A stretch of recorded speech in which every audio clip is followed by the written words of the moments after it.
In a good way.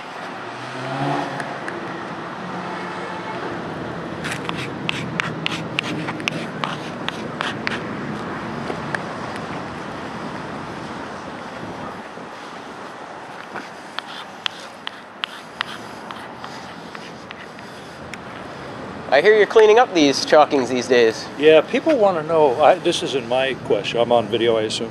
People want to know why you guys are so stupid. Do you have a, that's not me asking, I know why, but citizens are saying, why do they do this? Why are they so immature? Well, do those people who ask those questions use the internet? No, I think they ask me. I don't have a good response. What would you say? Well, I'd say that those people should go on the internet and try and get more knowledge. And what knowledge would they gain from the internet about this, about you chalking? What is that? What's the goal here? Well, here in Keene, we lead a very privileged life. We're in a nice part of the world, and you know. You're not even from Keene, but now that you've moved to Keene. I'm from nearby, yeah. Where? Concord. You're not from Concord. You're from elsewhere.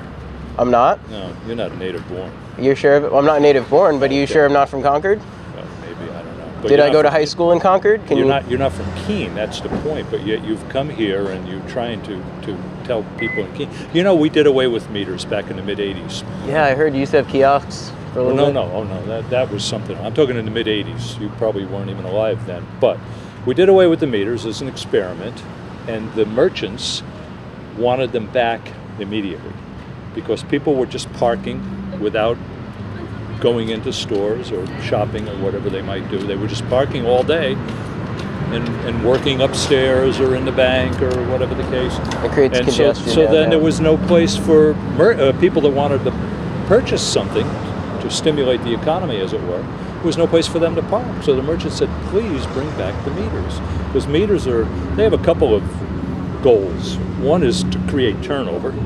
So there are vacancies for people that do want to shop or dine or bank or whatever. The other is, as a taxpayer in Keene, you wouldn't know this, to maintain the downtown, it costs some money. So right now we pay for it through coins. How are you, Jen? Good. We pay for it through the coins, and we pay for it through fines. Now, if we don't get the revenue that's required to cut the grass and do whatever else, plow the snow, etc., then they're going to have to increase taxes to pay for it. Because one way or the other, it's got to be paid for.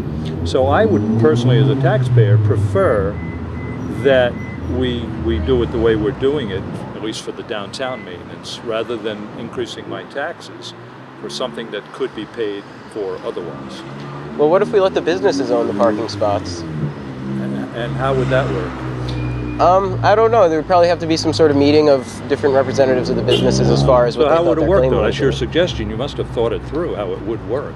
Well, I don't plan on being involved in it. I'm just the guy who fills the meters. Yeah, but you must have a thought how that would work.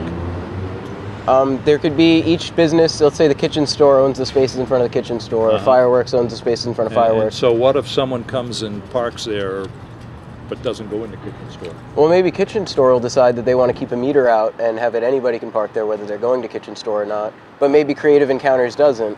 And there can be a variety of How much would it cost to purchase a meter? Maybe the city will be selling them. Why would the city fill them?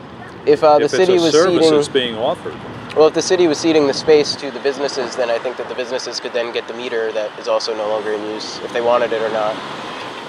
You know, like the resources are all here. It's just a matter of doing things differently. And well, it doesn't sound like to me you've thought it through. You're just kind of speculating about what could be or what might be, which is easy. I can do that all day long. I mean, I wish we could fly to the moon and start inhabiting that, but that's probably not going to happen. Yeah, well, guys like you and me that have a lot of time to think because they're not doing much of anything but chalking and removing chalk. I get paid to do this. How do you survive? I have generous friends. You have financial means to just walk around Keene and chalk? Chalk is not expensive. The nickels, well, we do run a little bit of a budget on the nickels, but people... Yeah, but you personally... Somebody gave me $2 What are you going to do when you're 50 years old?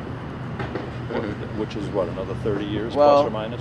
Do you expect that if I got like a real job, like paying taxes, that there'd be Social Security and all those things? No, then? but you'd have your own retirement account like I have. Well, I could have savings. But where do you get the income? You're not working, are you? I do some landscaping, mow people's yards, raking leaves, those sorts of Yeah, things. but that's, what do you make? $7, $8, $9, $10 an hour maybe? You can make up to 20 if people like the job Okay, you do. 20. It's not a lot of money in this day and age. That's true. But that's why people should start using alternative currencies, because those are not necessarily the traditional alternative currencies, but the new digital currencies have really been appreciating in value consistently. And I think so if I went to Germany, as an example, I could take this alternative currency and trade it in over there for euros? Oh yeah, that's the beauty of international digital currencies. Does Germany accept it, or Italy accept it, or well, governments don't accept them, but people do. Well then, the market is people. Yeah, I don't know how well that would work. Well, it's starting to work What if now, I go to a hotel and I try to pay with whatever this currency is you're referring to, and they say no? You probably couldn't, but what you could do is get a friend to buy them from you. What would my friends do with them? They'd use them for whatever they wanted to use them for. And what if they use them someplace that doesn't want to accept them? Then they'd have to transfer their currency into something else. See, your whole premise just kind of doesn't make a whole lot of sense, does it? Well, at least it doesn't to me, but I'm a lot older. The beauty of digital is anywhere the internet can go, a digital currency can go, which is not true of physical currency, because you have to carry like a bunch of money, let's say to third world countries. In third world countries, the beauty of digital currency is that their currencies aren't worth that much. But if they used an international standard like a digital currency, it would be a way for them to maintain value without there being some sort of local control destroying their currency, like some warlord or banker or whatever. Like I said, we live very comfortable lives here. I remember there used to be, I wasn't around, a form of financial government called the laissez-faire. Government, take your hands off me, please. So many words. It didn't work either. Well, I'd say that was a long time ago. I'd say a truly free market, a truly no government society has never been tried, except in small, very, very small communities. Yeah. But so we're trying again. You think it's going to work here, huh? So what will you do when Maybe not in Keene. What will you do when elsewhere. you're 50 years old? I'll be doing what I'm doing now, I guess. Really? Pretty scary, isn't it? Living with Ian? I don't know. I don't live with him. He's on the other side of the house. Well, I know, but you're in the house. That's a pretty scary thought, to be 50 years old and living on the other side of Ian's house and not have any income. And hey, Joe. Good, how are you? Good, how are you? Good. And so on and so forth. Well, anyhow, I've often said that my children used to chalk too when they were 4 and 5, but they pretty much outgrew it by the time they were 10. Did they ever do political messages? No, not really. Like no, they just chalk for fun. As you're doing, it's just for fun. You're not really accomplishing anything else. Well, there's a few people, as much as you make. Well, I'm telling you. 100 people will see it, maybe 99 will have no idea what it means. Maybe there's one I person. tell them what it means, although I don't know what it means. Aqua Keene. I'm not sure what that means. But I can't tell you how many people have said to me, they're dumb. They're stupid. So you're not winning the hearts and minds, I don't think. Maybe you are, but not to the people who I don't even know. They just approach me. They don't know me, I don't know them. They just approach me and say what they say.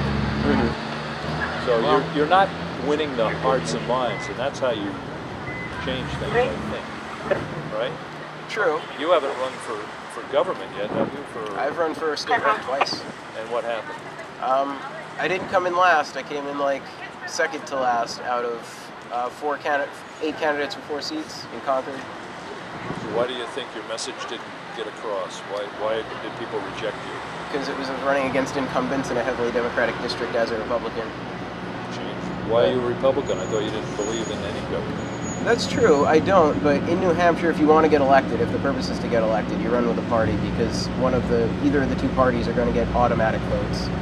And I mean, I think that's unfortunate, but it is the way it is. But I never hid my views. Like, if you saw the lit I put out then, I said that I didn't believe that government force was necessary. So. Well, there are better ways to get your points across, and I've often said to Ian, I'm the original Free Stater in Keene. What I'm not is an anarchist. I believe in less government. I just don't believe in no government. Well, maybe someday you'll get there. No, I don't think so. I'll be dead probably. Have you ever read any individualist anarchist text? No. I'd recommend Lysander Spooner. Yeah. He was an abolitionist against the Constitution during the 1800s. Yeah. How'd that work out?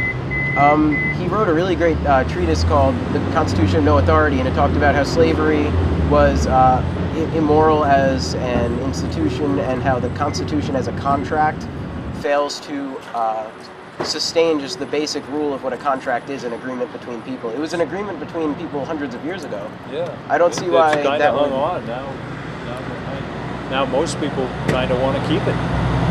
Yeah, and I see why, but I think it's bad to be behind something that is so outdated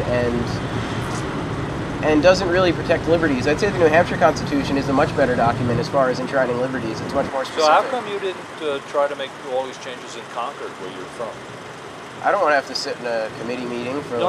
I mean, living on on the streets of Keene and Concord, living with an Ian type person. Keene is more fun.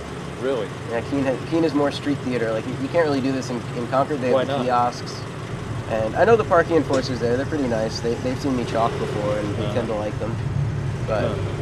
But here there's more of the atmosphere. It's almost like because liberty is more feudal here. Like this is more of like a leftist haven, that you can be a little bit more edgy, and you can just try things out that are more like, oh, that's just Keene. Like the rest of the New Hampshire liberty community can write it off as just something that goes on. Well, yeah, I've heard some guy who's a big wig in the Free State Project movement refer to those of you over here as freak Keeners. You probably heard that as well. They don't respect what you're doing. I don't understand why. You're all part of the same team.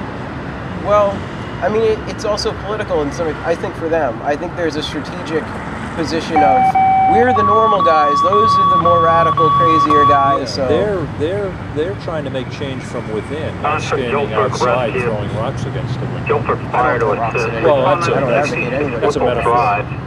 The Wood resident. Get it? You're just kind of standing outside. Hey, look at me. Hey, tilting at windmills. Whatever. They're trying to get elected. They have been elected. They're trying to make changes in the government structure. And that's the way things typically happen. I go to Concord occasionally and either testify or record testimony. Do you get any influence, you think? Or when you show up, do they say, oh, here he comes? I think I come across as respectable when I get all dressed up. Yeah, but do they listen to you? Unknown how high up the individual I hope so. I mean, some of them will fall asleep. Well, they hear you, but the words go in, but do they register, so to speak? That's, you know, are you making an impact? So, who knows? Who knows? Well, I'll try. Well, you have a fun day. You too. Keep having fun. I'll keep you busy. Okay. Things are paying me.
Very symbolic.